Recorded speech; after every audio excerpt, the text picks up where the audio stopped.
Hi, I'm Alice. I own a $30 million luxury spa chain. But to my mom, I'm still just a failed nail tech. She tells people I'm between jobs.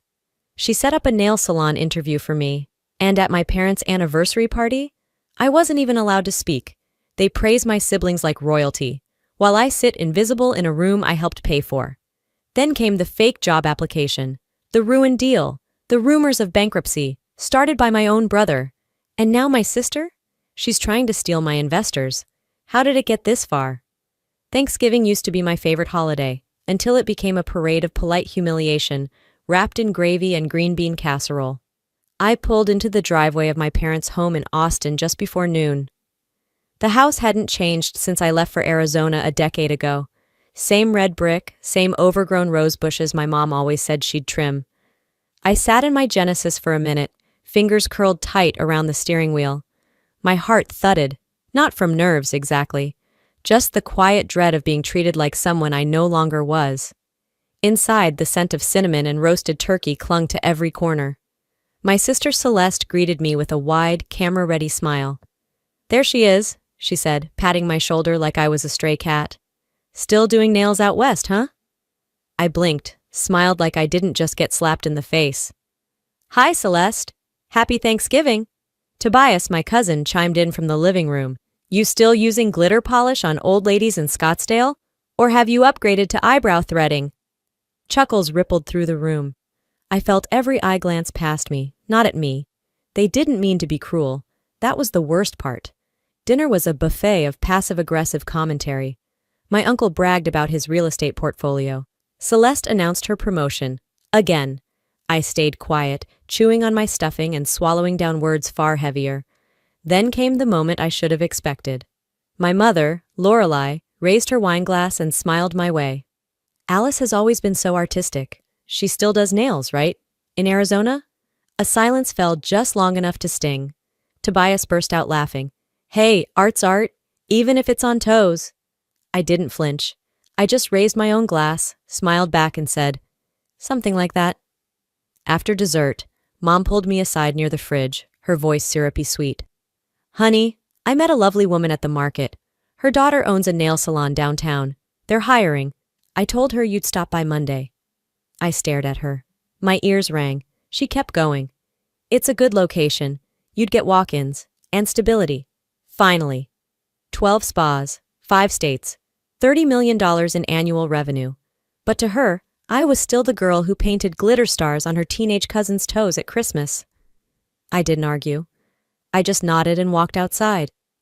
The stars were beginning to pierce through the sky, soft and cold. I wrapped my arms around myself and exhaled slowly.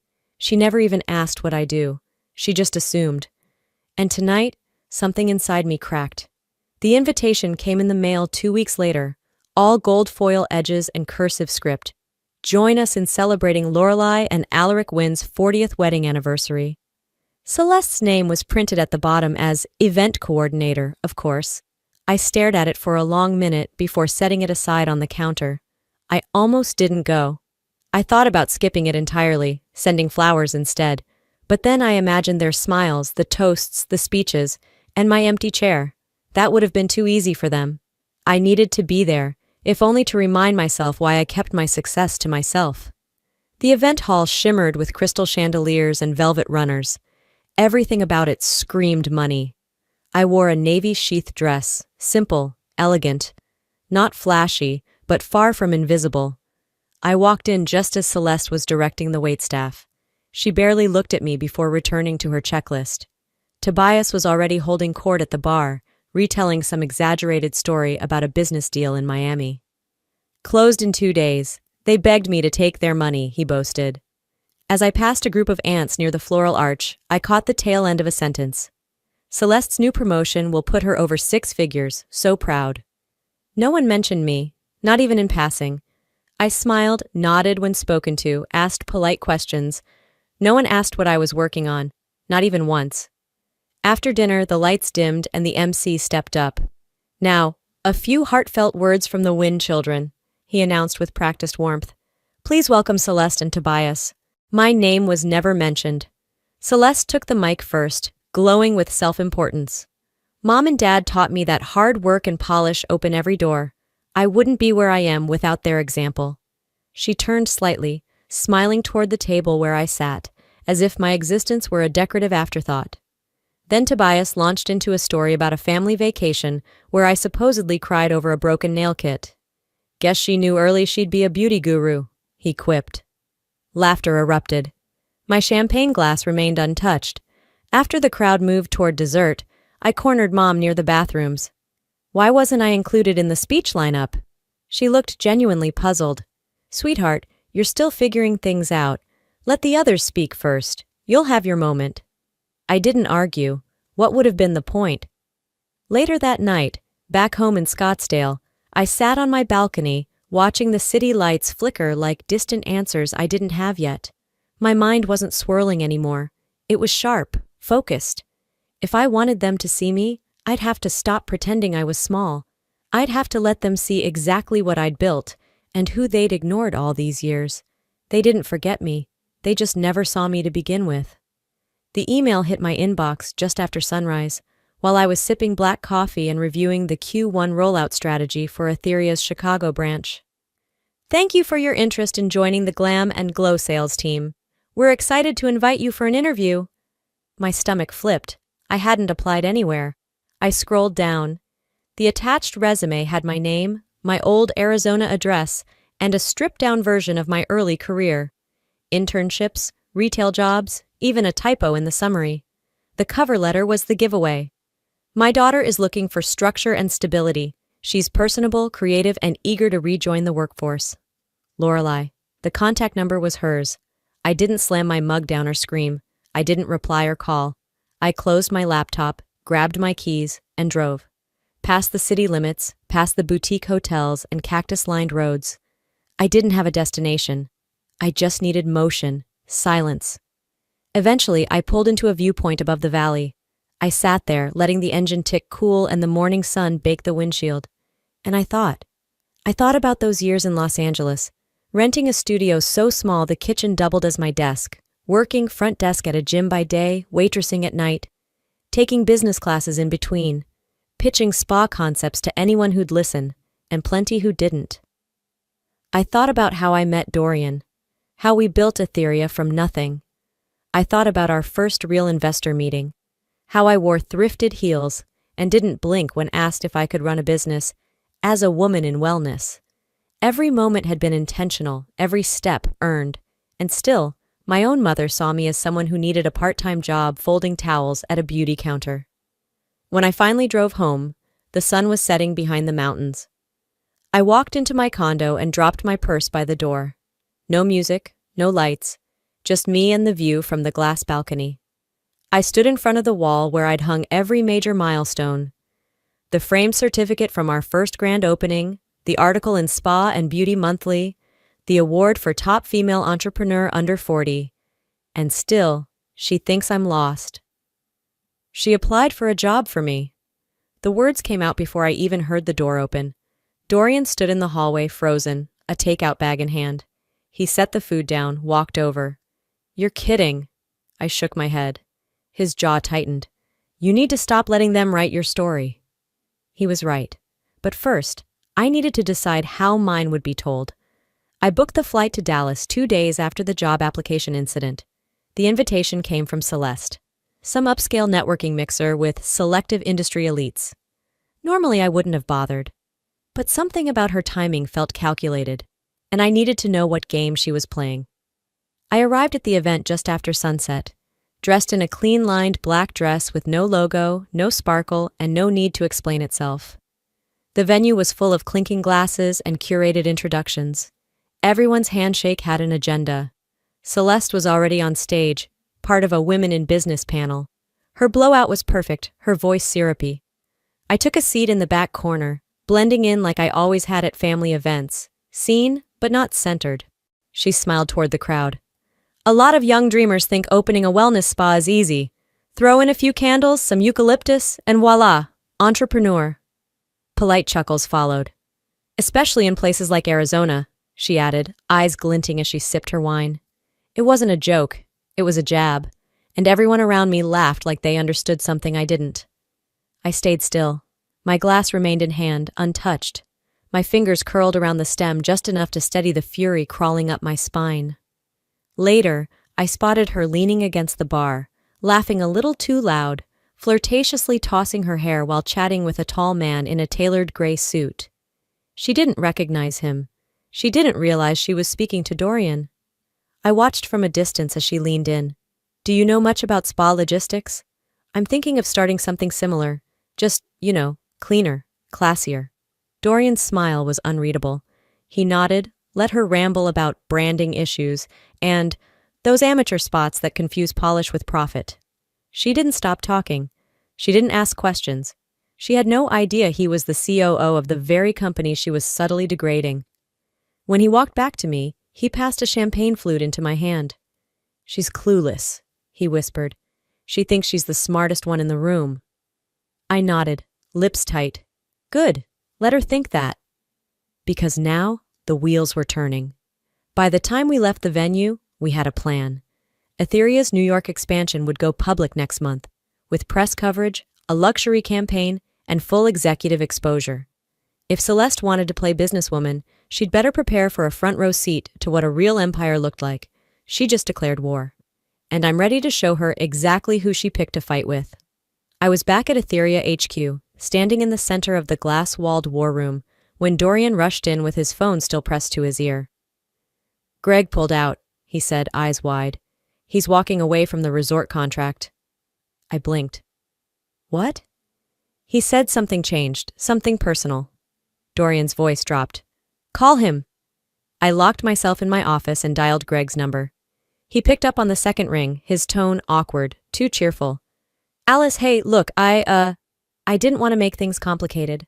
Your mom reached out after Thanksgiving. She mentioned you were between jobs, freelancing a bit.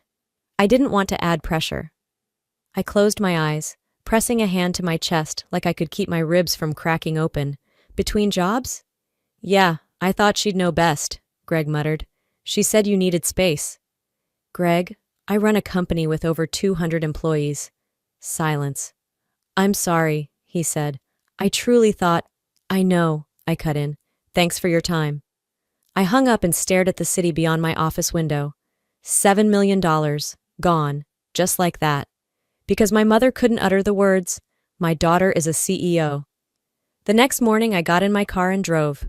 8 hours, no stops. When I walked into her kitchen, she was slicing fruit like nothing had happened. You talked to Greg? I asked quietly. She looked up, surprised but not guilty. Yes, lovely man. Why? You told him I was unemployed. I didn't say unemployed. I said you were freelancing. I didn't want to put pressure on you. You cost me $7 million, she scoffed. Oh, Alice, you always exaggerate. I was just being honest. You jump around so much. I never know what exactly you do. I exhaled through my nose, steady. I build empires, Mom. Quietly, because you never bothered to ask. She didn't flinch. She didn't apologize. That was the worst part. I walked to the door, keys already in hand. If you can't see me for who I am, maybe I stop showing up altogether. She called my name, but I didn't turn back. Back in Scottsdale, I opened my phone, scrolled to her contact, and pressed block. You want silence? Here it is. I let them talk over me for years, but if they keep pushing, I'll make sure they finally hear me. The silence I gave her wasn't a punishment. It was a boundary, a long overdue line drawn in stone. 3 mornings later, I was back on her doorstep. No warning, no smile. Just the sound of my heels on her porch and the door opening like it always did. Like I still belonged. She blinked in surprise, tightening her robe. Alice? I stepped inside, straight to the kitchen table, and pulled out a chair. My voice was even. 12 locations, 5 states, over 300 employees, annual valuation just past 30 million. She didn't sit. She stood there, arms folded, like the truth was something impolite. I continued. We've been featured in Forbes, Vogue Wellness, and Business Today. I've spoken at 3 national conferences, and the only reason you didn't know is because you never cared to ask. Celeste appeared at the hallway, barefoot and eavesdropping. That's cute, she smirked. You memorized your LinkedIn bio. Then Tobias walked in, finishing a banana like he owned the floor. Fake numbers don't impress real businessmen, Alice. I stared at him, deadpan. I've done more in 10 years than you'll manage in your lifetime. But by all means, keep flapping your gums. Lorelei finally sat, her eyes wide but her lips shut. Keep doubting me, I said, standing now. It'll make watching what's next a lot more satisfying. I left before anyone could respond. No drama, no grand exit, just precision. 2 days later, Dorian dropped a name into my office like a warning. Marcus Adler. I froze. Investor? Used to be. Said Tobias told him you were bankrupt. Said you lost everything in crypto, your company's a front, and you're under investigation. I didn't even blink. I opened my laptop, forwarded every screenshot my network had already collected, group texts, LinkedIn DMs, even a voicemail. I attached them to a formal legal letter and addressed it to Tobias's hedge fund's legal department. Subject line, defamation. First and only warning. I copied HR for good measure. A few hours later, my LinkedIn profile lit up with unusual traffic. Recruiters, reporters, even wellness bloggers. I didn't panic. I smiled. They're poking the bear, I whispered, and I'm done playing nice. If they want war, they better be ready for the woman they've spent a decade underestimating. The notification hit at 5:12 a.m. A text from one of my PR team. You'll want to see this before it spreads further. Attached was a blog post from a mid-tier wellness site. Nothing mainstream, but fast-growing. Headline: The Polished Lie. One insider's account of Etheria spas. It read like a manifesto from someone with a vendetta. Claims that I never earned my credentials, that my staff were underpaid, that our leadership was style over substance. It quoted an anonymous source who described me as obsessed with aesthetics, allergic to reality. I sat up, phone clutched like a blade. Minutes later, the article was already being retweeted by influencers in the wellness space. Hashtags like #HashFraudInWellness began popping up. Dorian walked in with coffee. He took one look at my face, set the mug down slowly. They're not holding back anymore. No, I said. They aren't. We alerted PR. A calm, professional statement went out within 2 hours. We categorically deny the claims in this anonymous piece. Our team remains proud of our work, and our values stand firm. But I knew this wasn't just an article. It was planted.